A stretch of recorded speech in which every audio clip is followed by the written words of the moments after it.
Pelindung tampan. Lanjut lagi, jangan lupa like, komen dan share cerita ini ke media sosial yang sahabat punya. Terima kasih. Tahun 1722 sampai tahun 1724. Bab 1722, Underground Cave. Bau busuk datang dari gua, sangat tidak menyenangkan. Peri Yunmeng mengerutkan kening, dia membenci lingkungan di sini. Busur. Anjing berkepala 3 itu menggonggong. Sejumlah besar serangga beracun di gua membuatnya sedikit bingung. Mungkin serangan badai hitam menyebabkan gunung bergetar kuat, sehingga mengeluarkan serangga beracun di gua. Landen Sen juga mengerutkan kening. Itu tidak sesederhana itu. Ini benar-benar abnormal bahwa ada begitu banyak serangga beracun di bawah tanah. Mungkin tempat ini telah menjadi sarang serangga beracun dalam waktu yang lama. Peri Yunmeng mengerutkan kening. Landen Sen mengertakkan gigi dan berkata, beberapa serangga beracun seharusnya tidak penting. Kita tidak akan tinggal di sini, pergi melalui gua ini dengan cepat. Bau manusia, kau di depan. Peri Yunmeng menatap Landen Sen dengan dingin, dan berkata tanpa basa-basi. Landen Sen bukan orang dengan perut kecil dan usus ayam, jadi dia terlalu malas untuk keberatan, dan hanya membuka jalan di depan. Serangga beracun di Belanda jelas jauh lebih besar dari dunia luar. Jika roh jahat biasa tidak membawa bubuk pembasmi khusus, mereka akan dengan mudah digigit hingga mati oleh serangga beracun ketika berjalan di sini, dan tubuh mereka akan dimakan menjadi sampah. Landen Sen datang terlalu bersemangat sebelumnya, hanya membawa bubuk hewan, bukan bubuk anti nyamuk. Sejumlah besar serangga beracun tampaknya menghirup napas orang asing, dan mereka datang bergantian. Landen Sen mengayunkan pedang berharganya dan meretas beberapa ular beracun, kelabang dan kalajengking, tetapi semakin banyak serangga beracun merayap ke arahnya. Serangga beracun di Belanda tidak hanya besar, tetapi juga sangat kejam, tidak takut hidup atau mati. Landen Sen dengan panik memegang pedangnya yang berharga dan membasmi semua serangga beracun yang dekat dengannya sampai mati, nyaris tidak bisa menangkis.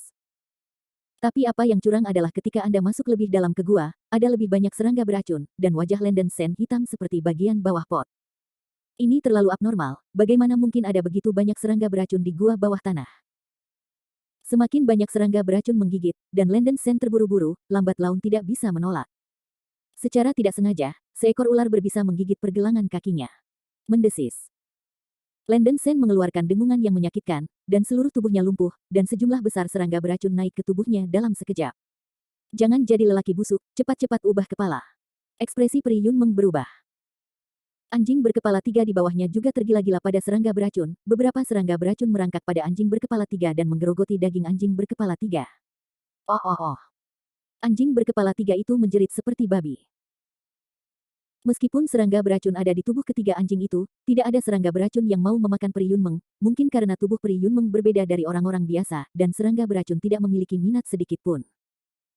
Tubuh Landen Sen langsung ditutupi oleh serangga beracun, dan energi perang matahari suci di tengah alisnya mulai terbakar, dan kemudian api emas lebat membakar seluruh tubuhnya. Pada saat krisis, semangat Juang Seng yang melindungi Tuhan dengan sendirinya. Bah. Serangga beracun yang naik ke tubuh Landen Sen dibakar oleh energi perang Seng Yang, melepaskan sejumlah besar asap putih, yang jatuh ke tanah satu demi satu, membunuh mereka secara langsung. Roh Juang Seng Yang. Mata Peri Yunmeng berbinar dan berkata, ya, peri ini hampir lupa bahwa kamu masih memiliki kemampuan ini.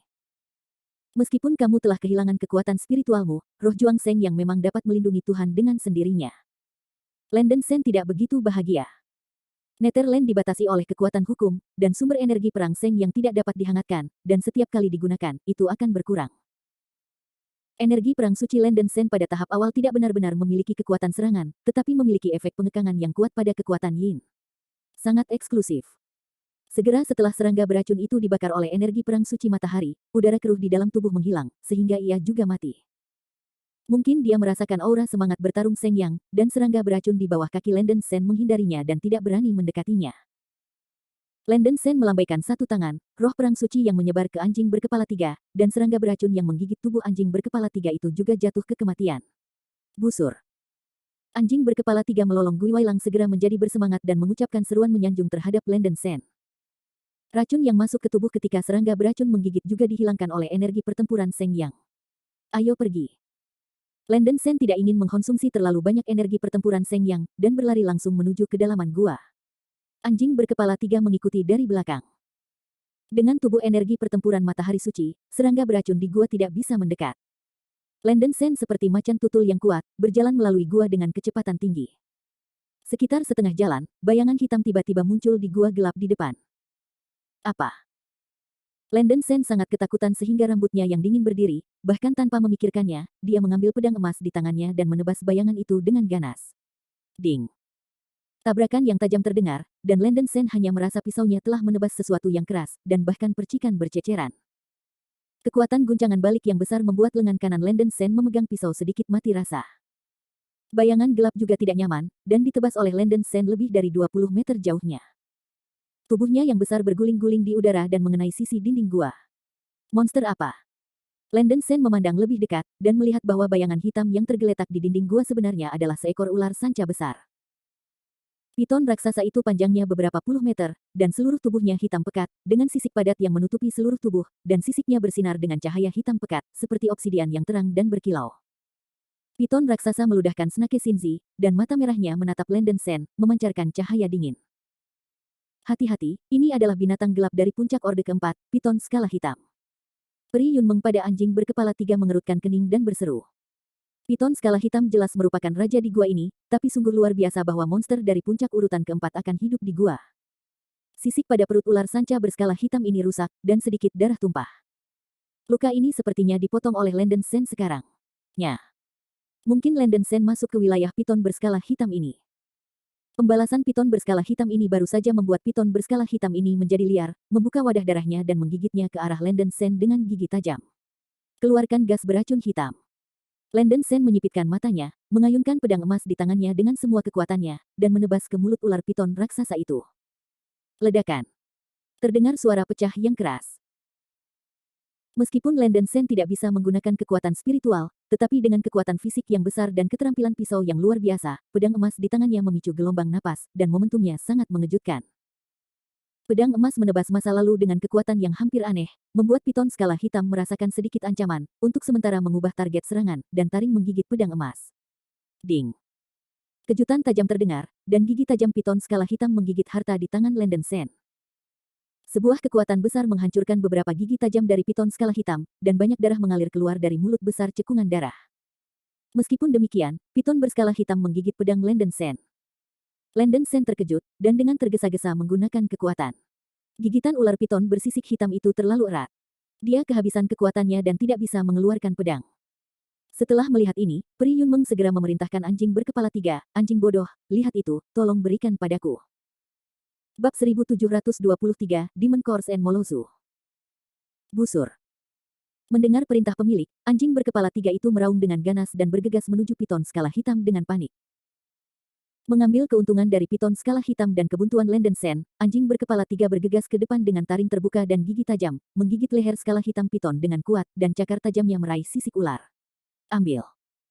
Anjing berkepala tiga ini juga merupakan puncak dari dunia bawah Orde 4, mungkin sulit untuk bertarung di gua untuk menjadi lawan dari piton skala hitam, tetapi dengan bantuan Landon Sen, hasilnya jelas. Taring kepala tiga anjing menggigit leher ular piton skala hitam, yang berlumuran darah. Cakar tajam dari anjing berkepala tiga juga meninggalkan goresan yang jelas pada piton skala hitam. Mendesis. Rasa sakit yang hebat menyebabkan piton skala hitam melonggarkan mulutnya dan mengeluarkan peluit yang tajam dan tragis. Landon Sen mengambil kesempatan untuk mengeluarkan pedang yang berharga, menggeseknya 2 kali di udara, dan memotong luka di perut ular piton skala hitam. Ledakan. Dengan suara teredam, Landon Sen memotong perut ular piton skala hitam dengan lubang besar, darah berceceran seperti air mancur, dan daging cincang terbang kemana-mana. Mendesis. Piton skala hitam dalam kesakitan yang luar biasa, memutar tubuhnya dengan panik, kemarahan sebelumnya menghilang tanpa jejak, benar-benar berkecil hati, dan mencoba melarikan diri. Tapi anjing berkepala tiga menggigit leher ular piton skala hitam, dan cakar tajamnya menginjak kepala ular piton skala hitam, mencegahnya dari berjuang untuk bangkit. Landon Sen menghindari ekor besi piton skala hitam dan menyapu, mengambil kesempatan dan bergegas ke depan secara langsung. Mati untukku. Landon Sen menyinari matanya, dia melompat setinggi 10 meter, dan urat biru di lengannya mengepal pedang naik dari langit, dan dia menebas luka di perut ular piton skala hitam lagi.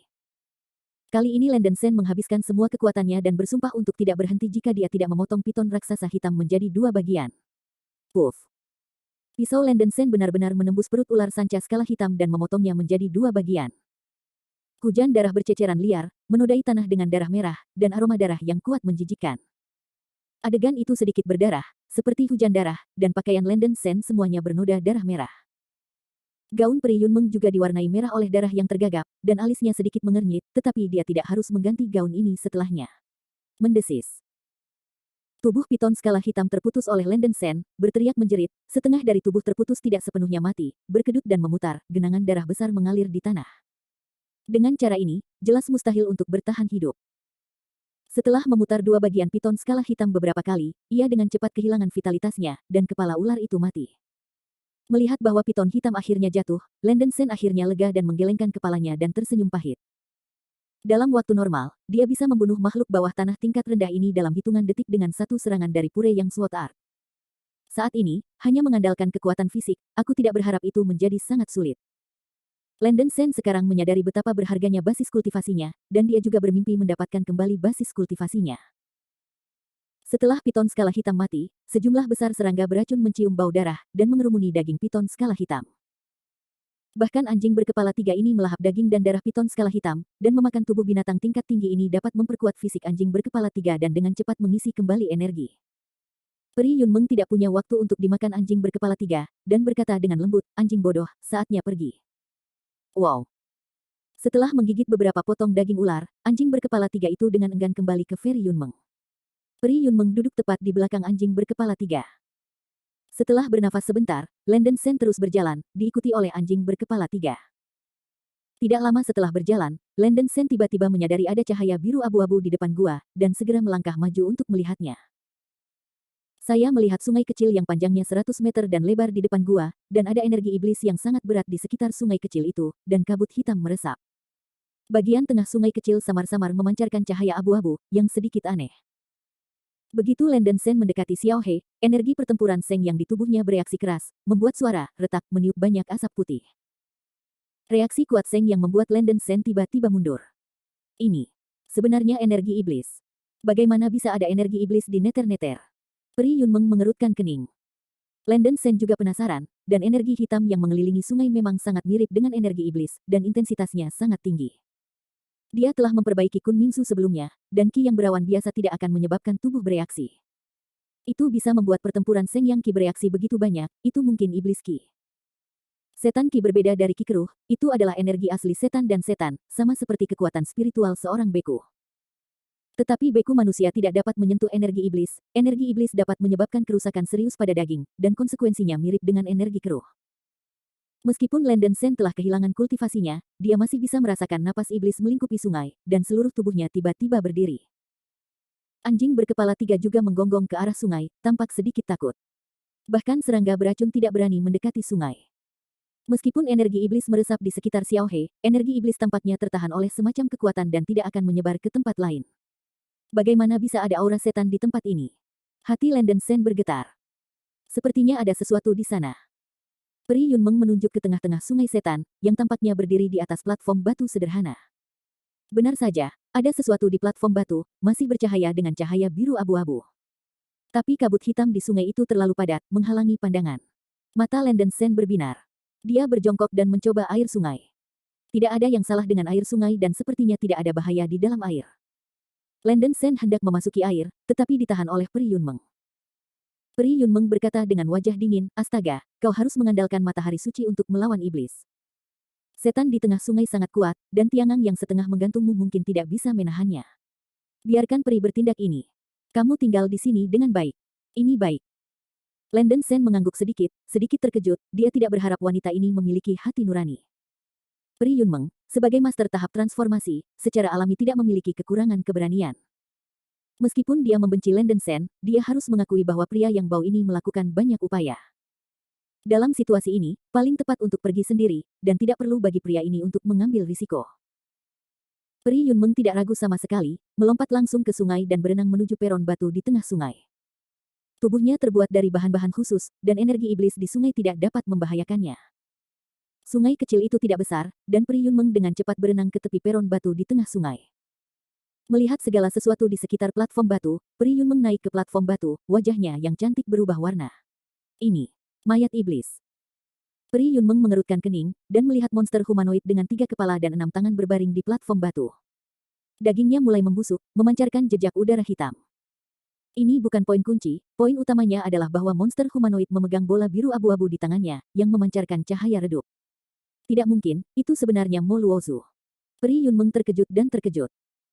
Bab 1724, Mo Luozu and the Essence of Sunflower Water. Tidak heran Peri Yunmeng sangat terkejut, Mo Luozu adalah harta dunia iblis kuno.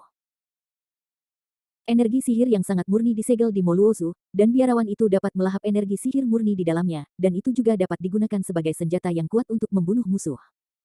Manik ini digunakan untuk melawan musuh, cukup ceroboh. Buang bola ajaib langsung keluar, meledakkannya dengan kekuatan spiritual atau kekuatan sihir, dan Anda dapat memainkan efek yang sama seperti granat. Alasan mengapa Mo Luozu ini begitu ganas adalah karena ia sangat kuat. Mo Luozu dibagi menjadi beberapa peringkat. Mo Luozu terkuat berwarna ungu abu-abu, cukup kuat untuk dengan mudah membunuh pembudidaya tahap transformasi dewa. Bahkan pembudidaya di periode Void Refining mendapat iblis Luozu ungu abu-abu, dan dia mungkin tidak bisa mundur di seluruh. Justru karena kekuatan Mo Luozu sangat kuat sehingga disebut sebagai harta dunia iblis kuno. Tetapi benda ini sekarang telah hilang di dunia iblis kuno, apalagi menyebar di batas bawah. Peri Yunmeng melihat Mo Luozu di tempat yang suram di mana burung-burung tidak buang air besar, dan untuk sesaat dia benar-benar curiga ada sesuatu yang salah dengan matanya. Dia menatap berulang kali untuk sementara waktu, dan dia yakin itu adalah Mo Luozu. Lagi pula Peri Yunmeng adalah seorang beku yang berkultivasi di dunia spiritual sebelum kematiannya. Dia sangat berpengetahuan bahwa tidak mungkin untuk mengakui Mo Luozu salah. Namun, Mo Luo Orb di tangan monster ini berwarna biru abu-abu, dan itu milik Mo Luo Orb terlemah dari semua level. Bahkan jika kekuatannya adalah yang terlemah, Mo Luozu biru abu-abu dapat membunuh para pembudidaya pada tahap transformasi dengan basis budidaya yang lebih lemah, seperti pembudidaya pada tahap awal transformasi. Saat ini, Mo Luozu ini tampaknya masih utuh dan harus bisa digunakan. Wajah cantik Peri Yun menglinglung, dan dia merasa seperti sedang bermimpi. Karena dia baru saja mengambil pembunuh tingkat yang menantang surga dengan begitu santai. Peri Yunmeng mengkonfirmasi bahwa iblis di platform batu sudah mati, dan kemudian mengambil Mo Luozu dari tangannya dan meletakkannya di lengannya. Ketika Peri Yunmeng membuka mayat iblis, ia menemukan buku darah yang tersisa di tanah. Raja ini telah menghabiskan seluruh hidupnya dan belum dapat menemukan cara untuk melarikan diri dari tempat kecil ini. Penuh kebencian, kebencian, kebencian. Lebih dari 100 kebencian ditulis di tanah, dan Anda dapat dengan jelas merasakan dendam pemilik buku darah itu.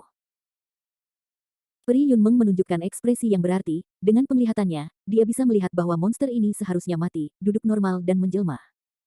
Basis kultivasi setan selama masa hidupnya harus menjadi tahap transformasi, jika tidak, ia tidak akan terjebak di tanah bawah.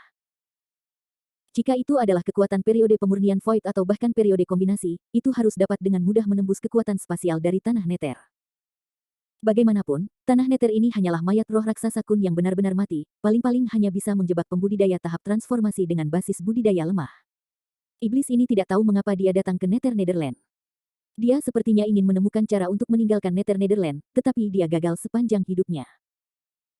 Peri Yunmeng menduga bahwa iblis ini mungkin secara tidak sengaja dipindahkan dari dunia iblis kuno. Dalam pengalamannya, di antarmuka antara dunia roh kuno dan dunia iblis kuno, meskipun ruangnya stabil, ada juga celah spasial yang langka di beberapa tempat. Retak spasial tersebut memiliki probabilitas yang sangat rendah untuk mengarah ke simpul spasial tertentu. Misalnya, Belanda yang terhubung ke batas atas mungkin salah satu dari simpul spasial tertentu, tetapi probabilitasnya sangat kecil sehingga dapat diabaikan. Jika iblis ini secara tidak sengaja ditransmisikan dari dunia iblis kuno dengan cara ini, itu akan sangat sial. Buku darah iblis tidak meninggalkan konten lain, dan Peri Yunmeng hanya bisa menebak. Namun, kalau dilihat dari mayat iblis ini, waktu kematian iblis itu seharusnya puluhan ribu tahun yang lalu, mayat sudah mulai membusuk, dan energi iblis meluap. Peri Yunmeng hanya menemukan manik iblis dari mayat iblis, tetapi tidak ada yang lain, dan tidak menemukan cincin penyimpanan. Mungkin cincin penyimpanan telah dihancurkan oleh iblis sejak lama. Masih ada yang salah, bagaimana mungkin setan tiba-tiba muncul di gua ini? Duduk di sini, meninggalkan buku darah. Peri Yunmeng berpikir sejenak, lalu mengalihkan pandangannya ke dasar sungai di bawah peron batu. Sebelumnya, dia berenang terlalu cepat dan tidak memperhatikan apa yang ada di bawah sungai. Sungai ini sangat jernih dan tidak mengandung jejak udara berawan, yang mau tidak mau membuat Peri Yunmeng sedikit curiga. Peri Yunmeng hanya melompat ke sungai lagi dan berenang ke dasar sungai. Benar saja, pemandangan di dasar sungai mengejutkannya. Saya melihat formasi teleportasi kecil di bawah sungai. Formasi ini berbentuk segi empat, panjang dan lebarnya sekitar 10 meter, dan sejumlah besar simbol padat juga terukir di tengah formasi. Si Meridian Square. Peri Yunmeng mengenali arai teleportasi kecil di bawah tanah di sungai sekilas, yang merupakan arai teleportasi satu arah yang sederhana, Siwu Square. Itu mirip dengan Landen Sen pernah melihat arai teleportasi satu arah yang disebut Star Array di benua liar, tetapi Meridian Array dipindahkan ke lokasi yang tetap dan posisi teleportasi Star Array tidak tetap. Selain susunan teleportasi, Peri Yunmeng juga menemukan dua hal di dasar sungai. Hal pertama, di tengah Hedi Meridian Square, ada kain sutra besar. Peri Yunmeng melihat dan matanya yang indah menyala. Tidak butuh banyak usaha, ini ternyata peta. Kain sutra sudah agak pudar, tetapi hampir tidak bisa dilihat dengan jelas. Peta tanah neter digambarkan di atasnya, dan pola yang ditandai pada peta sangat sederhana. Peri Yunmeng samar-samar dapat melihat gunung tinggi yang ditandai di tengah peta, bernama Top of the World. Di sebelah selatan bagian atas dunia pada peta, ada hutan dan gurun bernama Mist Marsh Forest dan Black Desert. Ada titik merah yang ditandai di hutan Wusong, dan pola segi empat juga digambar di atasnya, yang tampaknya menjadi lokasi bujur sangkar meridian ini. Untuk yang kedua, Peri Yunmeng menemukan tiang biru langit yang tersebar di sudut susunan teleportasi di dasar sungai, hampir seukuran kelereng. Peri Yunmeng membungkuk dan mengambil tombak langit biru, dan menemukan bahwa tombak ini memancarkan kekuatan spiritual air yang sangat tebal. Inti dari kuis Hui.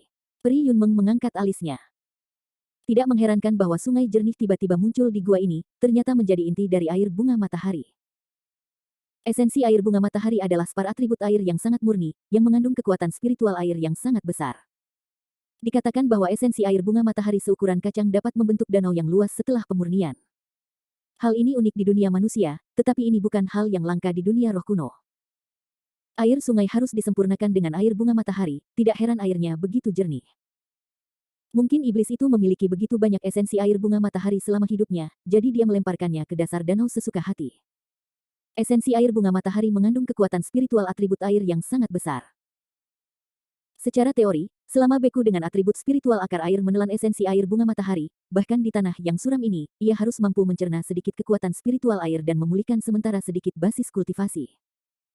Sangat disayangkan bahwa Peri Yunmeng bukan akar dari roh air, dan lelaki yang bau dari Landen Sen tampaknya menjadi akar jiwa. Peri Yunmeng sangat kecewa ketika dia berpikir bahwa esensi Kui Sui sia-sia dan tidak bisa memberikan efeknya. Bahkan jika ada susunan teleportasi di bawah danau ini, saat ini dia dan Landen Sen tidak dapat menggunakan kekuatan spiritual mereka, mereka juga tidak dapat pergi dengan bantuan susunan teleportasi, yang berarti mau tidak ada gunanya. Kecuali Moluozu ini, tidak ada yang diperoleh. Peri Yunmeng menghela nafas dengan lembut dan mengambil esensi air bunga matahari. Landen Sen menunggu di pantai untuk waktu yang lama, berpikir bahwa sesuatu terjadi pada Peri Yunmeng di bawah air, dan dia sangat cemas. Setelah menunggu lama, wanita itu akhirnya melayang dari bawah air dan berjalan keluar dari sungai. Mata Landen Sen berbinar, dan dia segera menyambutnya dan bertanya, "Peri, bagaimana?"